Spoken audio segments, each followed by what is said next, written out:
wabarakatuh. Hai, kembali lagi dengan saya Ainun Jariah dari Prodi Pendidikan Islam Anak Usia Dini UIN Maulana Malik Ibrahim Malang.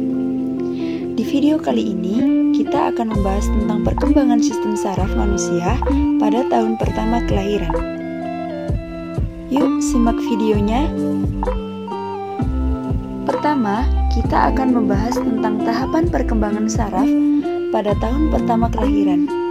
Anak adalah anugerah terindah yang telah mencuri perhatian dan kasih sayang para orang tua, bahkan ketika masih dalam kandungan. Tahapan demi tahapan perkembangannya seperti lembaran buku, selalu menghadirkan hal baru yang menuntut para orang tua atau orang dewasa yang ada di sekelilingnya untuk terus belajar memahami mereka. Seiring dengan perkembangannya, mereka memahami lingkungan sekitarnya. Dari perspektif tersebut, maka pada bagian pertamanya akan tersajikan perbincangan tentang konsepsi dan prenatal. Bagaimana proses perkembangan prenatal, apa dan mengapa terjadi aborsi, berbagai hal yang berkaitan dengan proses kelahiran dan metode melahirkan, hingga kondisi psikologis bayi yang dilahirkan secara prematur dan postmatur. Otak manusia mulai berkembang sejak minggu keempat setelah pembuahan. Ketika tabung saraf akhirnya menutup, apabila teman-teman belum memahami apa sih itu tabung saraf, jadi tabung saraf adalah jaringan saraf yang paling pertama terbentuk sejak pembuahan. Tampak seperti cacing tanah yang membentang sepanjang bagian belakang embrio. Pada saat hamil 3 minggu, embrio yang sedang berkembang telah membentuk alur saraf yang merupakan fondasi bagi struktur otak. Otak manusia kemudian terus berkembang seiring usia kehamilan, ditandai dengan munculnya sel-sel saraf yang membentuk struktur dan fungsi baru pada otak. Setiap neuron akan terhubung dengan neuron lainnya untuk membentuk sistem saraf dengan bantuan serat yang disebut dendrit dan akson.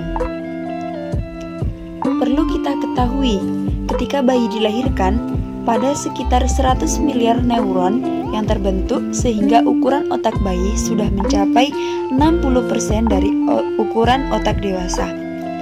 Lalu pada usia 3 tahun, ukuran otak manusia membesar menjadi 80% dari ukuran otak utuh saat dewasa dalam hal volume dan sel otak.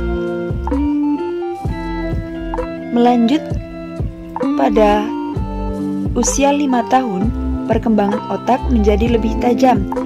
Setiap pengalaman yang dirasakan anak akan membentuk sinopsis. Lalu pada usia 20 tahun, perkembangan otak akan mulai menurun secara perlahan di rentang usia ini. Dan pada usia 50 tahun, ingatan mulai menjadi lebih pendek atau bisa disebut dengan mudah melupakan sesuatu. Jikalau kita sudah membahas tentang tahapan perkembangan saraf tahun pertama kelahiran, maka selanjutnya kita akan membahas tentang sistem otak tahun pertama kelahiran. Otak adalah organ tubuh yang berfungsi sebagai pusat kontrol dan kendali atas semua sistem di dalam tubuh. Di dalam otak bayi yang baru lahir sudah terdapat kurang lebih 100 miliar sel saraf atau biasa disebut dengan neuron. Saat si kecil baru lahir yang usianya mencapai 6 bulan, sel-sel saraf belum seluruhnya mencapai tingkat perkembangan yang benar-benar matang. Di dalam otak dan sistem saraf pusat terdapat sel glia. Sel tersebut bertugas untuk melindungi, memberi dukungan, dan juga memberi makanan kepada sel saraf. Melanjut pada pembahasan kita yang terakhir, yakni stimulasi saraf bayi pada tahun pertama. Berkaitan dengan stimulasi, orang tua harus memahami bahwa stimulasi yang tepat sangat berpengaruh pada tingkat kecerdasan balita. Semakin banyak stimulasi yang diberikan, maka semakin optimal kecerdasan balita. Namun, stimulasi yang diberikan tersebut tidak boleh hanya berdasarkan satu aspek saja. Sebaliknya, stimulasi harus diberikan secara menyeluruh pada berbagai aspek. Misalnya, sistem penginderaan. Sistem penginderaan ini termasuk di dalamnya yakni pendengaran, penglihatan, meraba, pencium, maupun pengecapan.